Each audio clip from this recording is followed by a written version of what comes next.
আসসালামু আলাইকুম। কেমন আছো সবাই? আশা করি সবাই ভালো আছো, আমিও ভালো আছি।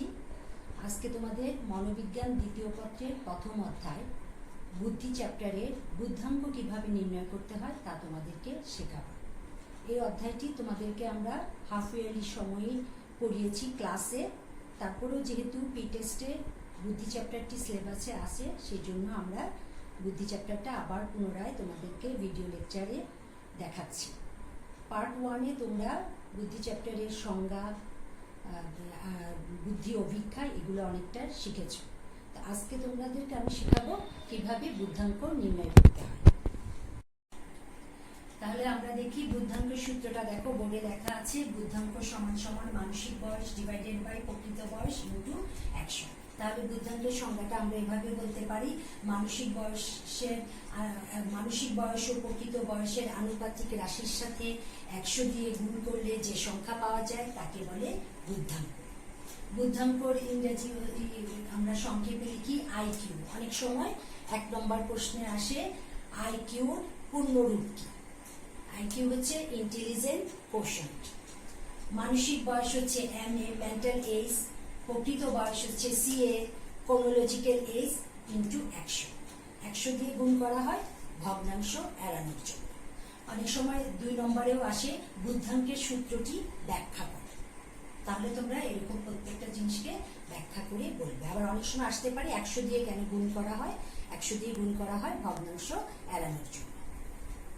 তারপরে দেখো, আমরা আগেও তোমরা জেনেছো, অধ্যাপক টার্মেন সর্বপ্রথম স্ট্যানফোর্ড বিনে অভিক্ষায় বুদ্ধাঙ্ক শব্দটি ব্যবহার করেন। স্ট্যানফোর্ড বিনে সিমো বুদ্ধি অভিক্ষায় তোমরা বুদ্ধি চ্যাপ্টারের পার্ট ওয়ানে তোমাদেরকে শেখানো হয়েছে।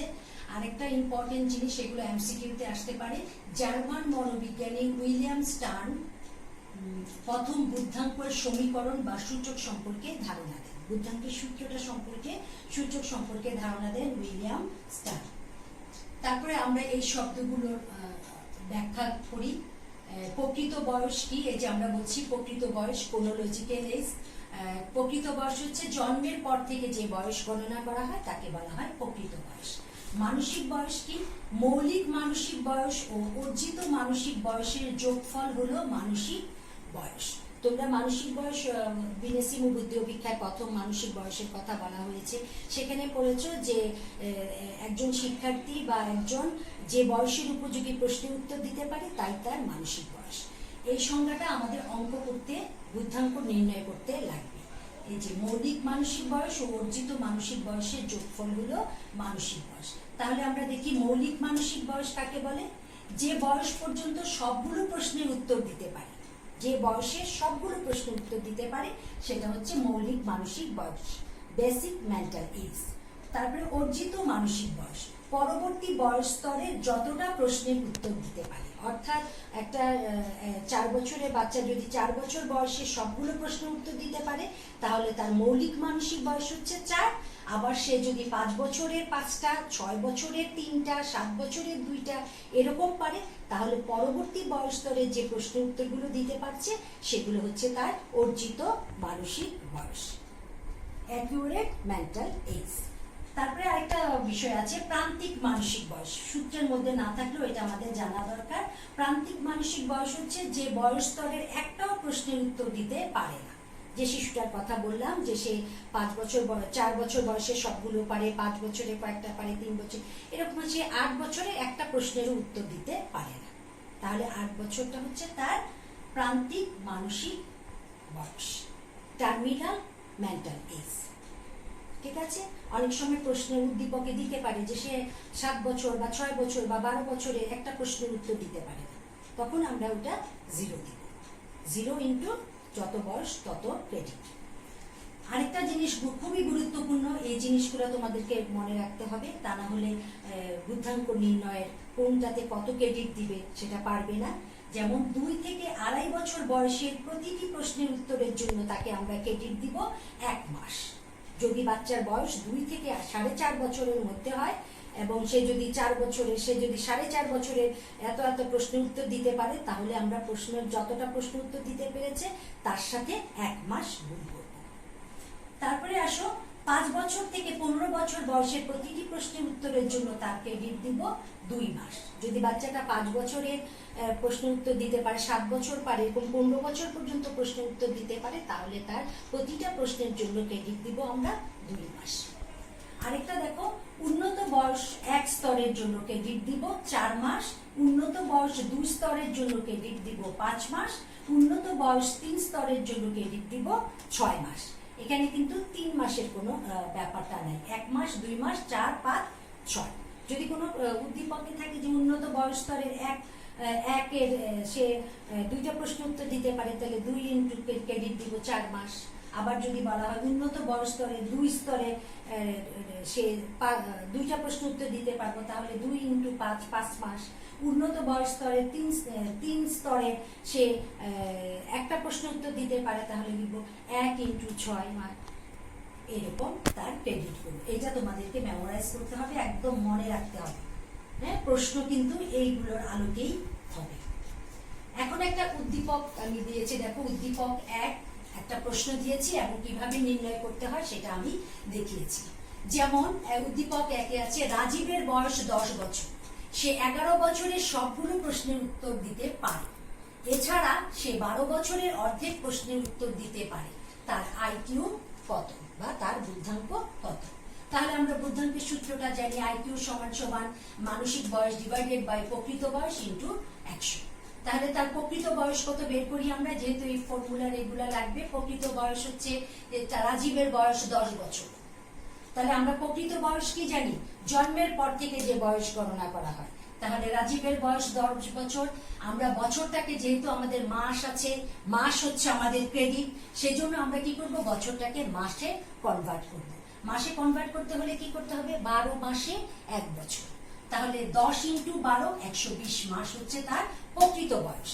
তারপরে আসি আমরা মানসিক বয়স কি, মৌলিক মানসিক বয়স এবং অর্জিত মানসিক বয়স, এই দুটার যোগফল হচ্ছে মানসিক বয়স।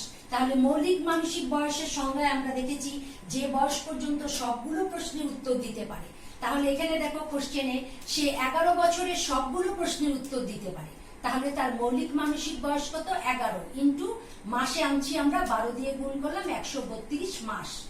তারপরে তার অর্জিত মানসিক বয়স কত, অর্জিত মানসিক বয়স আমরা কি জেনেছি, পরবর্তী বয়স স্তরে যতটা প্রশ্নের উত্তর দিতে পারে। এখানে দেখো সে 11 বছরের সবগুলো পারে, সেজন্য 11 মৌলিক মানসিক বয়স 11 ইন্টু 12, 132 মাস। এছাড়া সে 12 বছরের অর্ধেক প্রশ্নের উত্তর দিতে পারে। তাহলে আমাদের এখানে কিন্তু বলে নাই যে এতটা প্রশ্ন পারে, এতটা প্রশ্নের উত্তর দিতে পারে, এখানে বলেছে অর্ধেক বয়সে অর্ধেক প্রশ্নের উত্তর দিতে পারে। তাহলে 12 মাসে 1 বছর, তাহলে 1 বছরের অর্ধেক মাস কত, 6 মাস। তাহলে তার মৌলিক অর্জিত মানসিক বয়স আমরা যে 12 বছরের যে অর্ধেক পারে, সেই জন্য আমরা তার ক্রেডিট দিব 6 মাস। তারপরে তাহলে এই দুইটার যোগফল হচ্ছে মানসিক বয়স, 132 যোগ 6 মাস 138 মাস। তাহলে আমরা আইকিউর ফর্মুলাতে যদি বসাই, মানসিক বয়স হচ্ছে 138 মাস, প্রকৃত বয়স হচ্ছে 120 মাস ইন্টু 100। এটাকে ভাগ দিয়ে যদি 100 দিয়ে গুণ করি, তাহলে হবে 115 তার আইকিউ। আমরা আরেকটা ব্যাপার হচ্ছে, যদি কারো আইকিউ 100 হয়, তাহলে ধরে নিবা যে তার মানসিক বয়স এবং তার প্রকৃত বয়স সেম, 100 হলে, অর্থাৎ সে স্বাভাবিক বুদ্ধি সম্পন্ন, তার আইকিউ 100। 100 থেকে যদি কম হয় তাহলে সে নিম্ন বুদ্ধি সম্পন্ন, 100 থেকে যদি বেশি হয় তাহলে সে উন্নত বুদ্ধি সম্পন্ন, প্রতিভাশালী বা মেধাবী বলে আমরা বলতে পারি। আশা করি তোমরা এই অঙ্কটা বুঝতে পেরেছো। এটা খুব সিম্পল একটা অঙ্ক করিয়ে দেখালাম। এখন দেখো 2 নম্বর অঙ্কটা, উদ্দীপক 2-তে কি আছে, এটা আরেকটু বিভিন্ন প্রশ্ন দিয়ে আমি করেছি। দেখো, রাতুলের প্রকৃত বয়স 4 বছর 11 মাস, সে 4 বছরের সবগুলো প্রশ্নের উত্তর দিতে পারে। তারপর সে 4.5 বছরের 5টি, 5 বছরের 4টি, 6 বছরের 2টি, 7 বছরের 1টি প্রশ্নের উত্তর দিতে পারল। তাহলে রাতুলের আইকিউ বা বুদ্ধাঙ্ক কত? তাহলে আমরা আগের মতোই, তার প্রকৃত বয়স কত, 11 বছর, 4 বছর 11 মাস। তাহলে তার প্রকৃত বয়স হচ্ছে 4 বছরটাকে আমরা মাসে আনি, 4 ইন্টু 12, 48 মাস, যোগ আরো 11 মাস, 59 মাস। তার প্রকৃত বয়স 59 মাস। তারপরে মৌলিক মানসিক বয়স, মানে যে বয়সের সবগুলো প্রশ্নের উত্তর দিতে পারে সেটা হচ্ছে মৌলিক মানসিক বয়স। এখানে আছে কোশ্চেনে, দেখো সে 4 বছরের সবগুলো প্রশ্নের উত্তর দিতে পারে, তাহলে তার মৌলিক মানসিক বয়স হচ্ছে 4 × 12 48 মাস। তাহলে তার অর্জিত মানসিক বয়স কত? দেখো এখানে অর্জিত মানসিক বয়স ছিল একটাই, 12 বছরের অর্ধেক প্রশ্ন, একটা ছিল 6 মাস, কিন্তু এখানে অর্জিত মানসিক বয়স এই উদ্দীপকটায় দেখো অনেকগুলো। সে 4.5 বছরের 5টি, 4.5 বছরে তার অর্জিত মানসিক বয়স দেখো 4.5 বছরে সে কয়টি উত্তর দিতে পারে? 5টি। খেয়াল করো 5টি। তাহলে 4.5 পর্যন্ত আমরা কি জানি? এখানে এই 4 থেকে 2 থেকে 4.5 বছরের প্রতিটি প্রশ্নের জন্য ক্রেডিট কত? 1 মাস। তাহলে 4.5 বছরের কয়টা পারে? 5টি। তাহলে প্রশ্ন হচ্ছে 5টি পারে ইন্টু 1 হচ্ছে মাস। প্রথমে প্রশ্ন কয়টা পারে, তারপরে ইন্টু মাস। তাহলে 1 মাস ক্রেডিট দিচ্ছি কিন্তু এখানে, যেহেতু 4.5 বছর, তাহলে 4.5 পর্যন্ত মাস ক্রেডিট হচ্ছে 1 মাস। তারপরে আসো সে 5 বছরের 4টি পারে, তাহলে 5 বছরের 4টি ইন্টু, এখানে কেন 2 দিলাম? 2 দিলাম কেন? এই দেখো 5 থেকে 15 বছরের জন্য ক্রেডিট হচ্ছে 2 মাস। এখানে যদি 1 দেই তাহলে কিন্তু হবে না, কারণ 5 থেকে 15 সে 5 বছর হয়ে গেল, তাহলে এখানে ক্রেডিট দিব আমি 2 মাস। 6 বছরে সে 2টি পারে, তাহলে প্রশ্ন 2 ইন্টু ক্রেডিট 2 মাস। তারপরে 7 বছরে সে 1টি পারে, প্রশ্ন 1 ক্রেডিট হচ্ছে 2 মাস। যেহেতু এটা 4.5 বছর ছিল, সে যেখানে এখানে ক্রেডিট 1 মাস। এগুলা 5, 6, 7 এই রেঞ্জের মধ্যে পড়ে, 5 থেকে 15 রেঞ্জের মধ্যে পড়ে, সেজন্য এগুলার ক্রেডিট হচ্ছে 2 মাস। তাহলে এগুলোকে গুণ করে সবগুলো যোগ করলে হয় 19 মাস। তাহলে তার মানসিক বয়স কত? মানসিক বয়স হচ্ছে মৌলিক মানসিক বয়স এবং অর্জিত মানসিক বয়সের যোগ। তাহলে এখানে 48 মাস যোগ 19 মাস, 67 মাস। তাহলে ফর্মুলাতে যদি আমরা বসাই, মানসিক বয়স হচ্ছে 67 মাস, প্রকৃত বয়স হচ্ছে 59 মাস ইন্টু 100, দুইটা ভাগ করে 100 দিয়ে গুণ করলে হয় 113.56 তার আইকিউ। তাহলে রাতুলও দেখা যাচ্ছে, যেহেতু রাতুলের বুদ্ধাঙ্ক 100-র উপরে, 100 হলে সে স্বাভাবিক বুদ্ধি সম্পন্ন হতো বয়স অনুযায়ী, কিন্তু সে তার নিজের বয়সের চেয়েও বেশি বয়সে কিছু কিছু প্রশ্নের উত্তর দিতে পারে, সেই জন্য তার আইকিউ হয়েছে 113.56, অর্থাৎ সেও প্রতিভাশালী। আর এই অঙ্কগুলো তোমরা বারবার দেখে অঙ্কগুলো করার চেষ্টা করবে। তোমাদেরকে আমি আরেকটা অঙ্ক দেখাচ্ছি। এবার দেখো উদ্দীপক 3 নম্বর অঙ্কটায় কিভাবে আমি আইকিউ নির্ণয় করেছি। রাসেলের বয়স 13 বছর 3 মাস। সে 13 বছরের সব প্রশ্নের উত্তর দিতে পারে। তারপর সে 14 বছরের 6টি, 15 বছরের 4টি, উন্নত বয়স স্তর 1-এর 2টি, উন্নত বয়স স্তর 2-এর 1টি এবং উন্নত বয়স স্তর 3-এর 1টি প্রশ্নের উত্তর দিতে পারল। তার আইকিউ কত? এখানে আমি উন্নত বয়সের আর এইটা মিশিয়ে দিয়েছি। তাহলে দেখো আমাদের প্রথমে আমরা কি করবো, আইকিউ সূত্রটা তো জানোই, এই সূত্রটা লিখবে। তারপরে প্রকৃত বয়স কত? রাসেলের বয়স 13 বছর 3 মাস, তাহলে তার প্রকৃত বয়স হচ্ছে 13 বছর 3 মাস। তাহলে 13 বছরটাকে মাসে আনি, 13 × 12 কত? 156। 156 যোগ 3 মাস, তাহলে কত হলো? 159 মাস। তারপর তার মৌলিক মানসিক বয়স কি? যে বয়সে সবগুলো প্রশ্নের উত্তর দিতে পারে। সে 13 বছরে সব প্রশ্নের উত্তর দিতে পারে, তাহলে তার মৌলিক মানসিক বয়স হচ্ছে 13 বছর। তাহলে 13 × 12 156 মাস। তার অর্জিত মানসিক বয়স কত? অর্জিত মানসিক বয়স হচ্ছে 13-র পরে আসে কি কি পারে দেখো। সে 14 বছরের 6টি, তাহলে আমাদের 14 বছর কোন মধ্যে পড়ে? 5 থেকে 15-র মধ্যে। তাহলে 5 থেকে 15 বয়স স্তরের প্রতিটি প্রশ্নের জন্য ক্রেডিট হচ্ছে 2 মাস। তাহলে সে 14 বছরের 6টি প্রশ্ন ইন্টু 2 মাস ক্রেডিট, যোগ সে 15 বছরের 4টি প্রশ্ন উত্তর দিতে পারে, তাহলে প্রশ্ন হচ্ছে 4 ইন্টু ক্রেডিট হচ্ছে 2 মাস, যোগ সে উন্নত বয়স স্তর 1-এর 2টি প্রশ্নের উত্তর দিতে পারে, তাহলে উন্নত বয়স স্তর 1-এর ক্রেডিট কত? 4 মাস। তাহলে এখানে সে 2টা প্রশ্নের উত্তর দিতে পারে, 2 ইন্টু ক্রেডিট হচ্ছে 4 মাস, যোগ সে উন্নত বয়স স্তর 2-এর 1টি প্রশ্ন উত্তর দিতে পারে, তাহলে উন্নত বয়স স্তর 2-এর ক্রেডিট হচ্ছে 5, তাহলে প্রশ্ন 1 ইন্টু 5 মাস। তারপরে সে উন্নত বয়স স্তর 3-এরও একটি প্রশ্ন উত্তর দিতে পারে। তাহলে উন্নত বয়স স্তরের ক্রেডিট হচ্ছে 6 মাস। তাহলে একটা প্রশ্ন পারে 1 × 6, এগুলোকে গুণ করে সবগুলো যোগ করলে হয় 39 মাস। তাহলে আমরা জানি মানসিক বয়স মানে হচ্ছে মৌলিক মানসিক বয়স যোগ অর্জিত মানসিক বয়স। তাহলে 156 মাস যোগ এখানে সবগুলো হলো 39 মাস, এই দুটাকে যোগ করলে হয় 195 মাস। তাহলে আইকিউর ফর্মুলাতে যদি আমরা বসাই মানসিক বয়স 195 মাস ডিভাইডেড বাই প্রকৃত বয়স কত পেয়েছিলাম, এই যে 13 বছর 3 মাস, 159 মাস ইন্টু এটা হবে ইন্টু 100। তাহলে এটাকে ভাগ করে 100 দিয়ে গুণ করলে হয় 122.64। তাহলে রাসেলের বুদ্ধাঙ্ক দেখা যাচ্ছে যে সেও প্রতিভাশালী, সে তার বয়সের চেয়েও উন্নত ধরনের বুদ্ধির পরিচয় বহন করে। এবার দেখো 4 নম্বর উদ্দীপক, রাকিব এর বুদ্ধাঙ্ক 100 এবং প্রকৃত বয়স 14 বছর, তার মানসিক বয়স জানতে হবে। অন্যদিকে রফিকের বন্ধু করিমের প্রকৃত বয়স 14 বছর, কিন্তু তার মানসিক বয়স 14 বছর 2 মাস।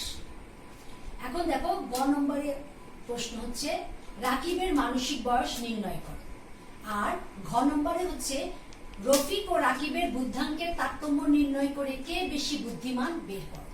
এরকমও অঙ্ক আসতে পারে, সবসময় যে ডাইরেক্ট বুদ্ধাঙ্ক নির্ণয় করতে বলবে তা না। এখানে বুদ্ধাঙ্ক দেওয়া আছে, মানসিক বয়স বের করতে হবে, আবার অনেক সময় প্রকৃত বয়সও বের করতে বলতে পারে যে মানসিক বয়স তো প্রকৃত বয়স বের করো। আবার দুইজন বন্ধুর মধ্যে কে বেশি বুদ্ধিমান, বা দুইজন ভাইয়ের মধ্যে কে বেশি বুদ্ধিমান, দুইজন বোনের মধ্যে কে বেশি বুদ্ধিমান, সেটাও নির্ণয় করতে দিতে পারে। তাহলে এই ধরনের একটা অঙ্ক আসলে আমরা কিভাবে বের করব।